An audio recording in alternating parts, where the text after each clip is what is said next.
세상에서 가장 슬픈 노래가 있다면 아마 조가 애가일 것 같아요. 죽은 자를 위한 그 시 아니면 죽은 자를 위한 그 생각을 가지고 노래를 부를 때 그 노래를 듣거나 시를 들을 때 가장 슬플 것 같습니다. 오늘은 다윗이 사랑했던 형, 또 사랑하는 친구였던 요나단, 그리고 자기를 그렇게 죽이려고 했던 대적이었던 사울, 그 부자가 함께 죽음에 대해서 슬픔의 노래, 이제 조가를 부르고 있는 귀한 말씀입니다. 이 말씀이 오늘 말씀 보면 야살의 책에 기록되었다 이렇게 표현하고 있습니다. 야살의 책은 역사 속에 사라진 책입니다. 지금까지 남아있지 않는 책인데, 아마도 학자들은 이 조가, 다윗의 이 아름다운 조가가 슬픔에 기록했던 이 시, 이 찬양이 이 야살의 책에 기록되어 있는데 이런 조가들이나 이런 시들이 이 책에 기록되지 않을까라는 생각도 합니다. 요즘에 이제 시 중에서 수년 전부터 야살의 책이라고 하는 이 책이 계속 판매되고 있어요. 주의해야 될 것 같습니다. 예전에도 한번 말씀드린 것 같은데, 이 야살의 책이라는 이름을 가지고 이렇게 판매되는 책은 가짜입니다. 성경의 그 내용이 그래요. 성경에 기록되지 않았던 다른 이야기. 그래서 아브라함의 이야기도 것들을 어떤 랍비가 전해졌다 하면서 기록되면서 사람들을 유혹해요. 그래서 많은 사람들이 또 사는 것 같아요. 계속 광고에 뜨는 거 보면. 근데 그런 가짜 책들이, 거짓말 같은 책들이 수없이 많은 사람들의 호기심을 장악하죠. 왜 그러냐면 성경에서 기록되지 않은 것이 다른 데 기록됐는데 그걸 성경을 마치 성경처럼 믿는 사람 자체가 웃기는 것이고, 그리고 결국 다른 것이죠. 근데 주의받지 않도록 조심해야 될 것이고, 그러나 이름은 같지만 전혀 다른 이 성경의 야살의 책이라고 하는, 어떻게 보면 역사 속에 있었던 책에 다윗의 이 조가가 기록되었다 오늘 본문에 말씀하고 있습니다.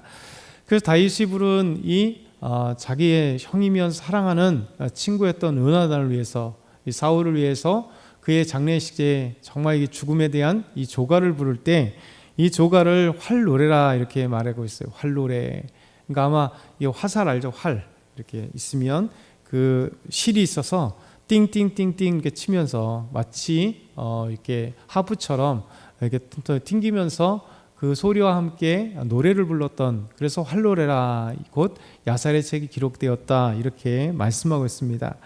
그러면서 이렇게 하프처럼 활을 이렇게 튕기면서 다윗이 그 슬픈 마음, 사랑하는 사람을 위해서 정말 친구였던 이 요나단, 그리고 또 사울을 위해서 그의 죽음, 비록 사울이 자기의 대적이었지만 끝까지 하나님께서 기름 부음 받은 자를 인정하고, 그리고 비록 피했지만 하나님께서 그를 세웠다는 것을 인정하면서 그와 함께 했었던 시간들을 보면서 그들의 죽음에 대해서 두 용사다 이렇게 표현하고 있습니다.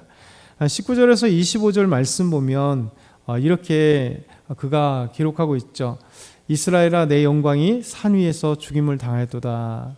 그러니까 이 두 용사 사울과 요나단은 길보아 산에서 블레셋 사람에 의해서 전투에 패했고, 그리고 결국 요나단이 죽고 사울도 깊이 상처를 베었을 때 이 자기의 병기든 자에게 죽여 달라고 했지만 그는 할 수 없어서 자기가 오히려 자결을 했고, 근데 어제도 왔더만 아말렉 사람이 또 사울을 발견했을 때 죽여달라 할 때 그 아말렉 사람이 사울을 죽였습니다. 그리고 그의 왕관과 팔찌와 그것을 다윗에게 아주 의기양양하게 가져왔고, 그의 죽음을 알렸을 때 오히려 아말렉 사람을 다윗이 기름 부음 받은 자를 감히 죽였다 하고 죽였던 거예요.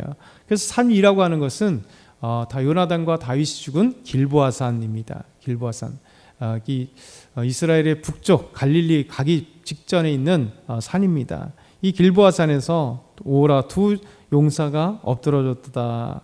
그러면서 이 일을 가드에 또 아스글론 거리에 알리지 말라는 거예요. 블레셋 도시들이잖아요. 이 블레셋과 싸워서 결국 사울 왕이 죽게 되었는데, 그의 아들 요나단이 죽게 되었는데, 이 전쟁에서 패해서 적장과 그리고 그 용사가 죽었다는 소식을 블레셋 사람이 들었다면 얼마나 의기양양하겠어요. 사실 그 뒤에 보게 되면 사울의 그 죽음 앞에 블레셋 사람들이 발견하고 사울의 목을 베서 벳산 성벽에다가 이제 매달아 놓거든요. 이 적장에 죽은 것은 얼마나 그 자기들에게 있어서는 승리와 함성이겠어요. 다윗이 이 두 용사를 보면서 그의 죽음들을 이 블레셋 사람들의 도시에 알리지 말라는 거예요. 그들이 즐거워하지 않도록 해달라 이렇게 얘기합니다. 왜냐하면 블레셋 사람들의 딸들이 즐거워할까, 할례받지 못한 자들의 딸들이 개가를 불까 염려하느니라. 그리고 길보아 산들아 너 위에 이슬과 비가 내리지 아니하며 재물 낼 밭도 없을지어다. 두 용사가 죽은 이 산에서 아름다운 시적 표현을 통해서 너희들도 슬픔을 가져라 라는 거죠.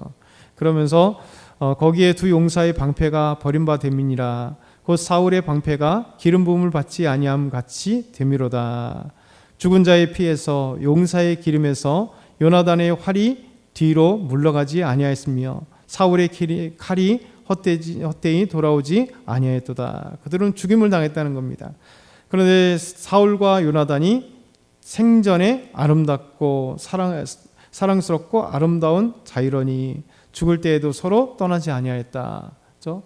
부자가 한날 한시에 전쟁에서 패해서 그것에 죽은 결국 서로 사랑하고 서로 아름답게 죽었다라고 이렇게 조가로 부르고 있습니다.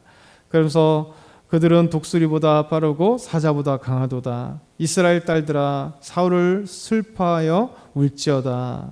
그가 붉은 옷으로 너희에게 화려하게 입혔고 금 노리개로 너희 옷에 채웠도다. 오라 두 용사가 전쟁 중에 엎드러졌도다. 요나단이 내 산 위에서 죽임을 당하였도다. 이렇게 표현하고 있어요. 참 이 말씀을 참 보면 정말 슬프잖아요. 왜냐하면 이 조가라는 것을 잘 듣게 되면 이 사실 장례식장에는 아니면 죽은 자를 생각하면서 그의 삶에 대한 이야기들, 삶에 대한 어떤 노래나 시로 이렇게 착 표현할 때 사실 그냥 조가를 들으면 그런갑다 할 수 있습니다. 왜냐하면 그 죽은 자 아니면 그 사람에 대해서 모를 때 히스토리를 모르면 나와 연관이 되지 않으면 모르잖아요. 그러면 그냥 담담하고 그런갑다 하죠.